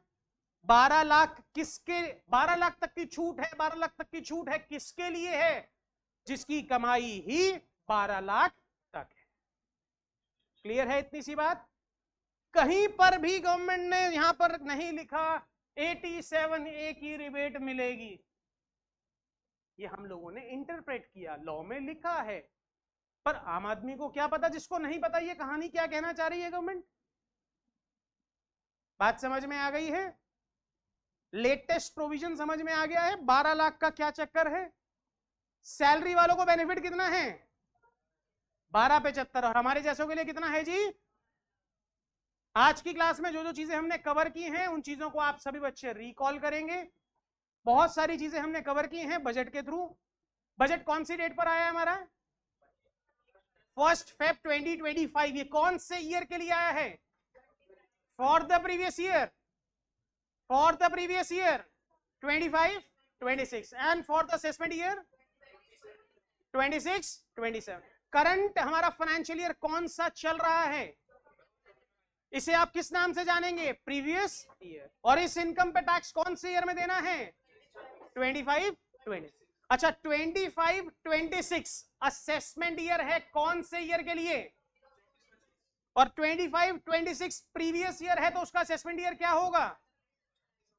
बात समझ में आ गई है? इतना ही करेंगे आज की क्लास में। मैं धीरज खरबंदा आप लोगों का ट्रिनिटी आईएएस के प्लेटफॉर्म पर स्वागत करता हूं। मैं आप लोगों के साथ इंडियन इकोनॉमी का सब्जेक्ट शेयर करने वाला हूं, जो कि हमारा अपकमिंग एग्जाम प्री का रहने वाला है मई के मंथ में। उसके लिए हमने 100 डेज का क्रैश कोर्स स्टार्ट किया है, जिसके लिए यहाँ पर आपको वेरियस फैकल्टीज के द्वारा सारे सब्जेक्ट्स को बहुत ही अच्छे तरीके से पढ़ाया जाएगा। पीवाईक्यू क्वेश्चंस कराए जाएंगे, कॉन्सेप्ट्स जहां पर रिक्वायर्ड हैं उनका ब्रशअप किया जाएगा। 100 डेज में आप लोगों को हम कोशिश करेंगे 90% से मोर की कि आप लोगों के साथ इस एग्जाम को हम क्लियर करवाएं। और डेली हमारी 5 आवर्स की क्लासेस चलने वाली हैं, तो आप लोगों ने इन क्लासेस को ज्वाइन करना है।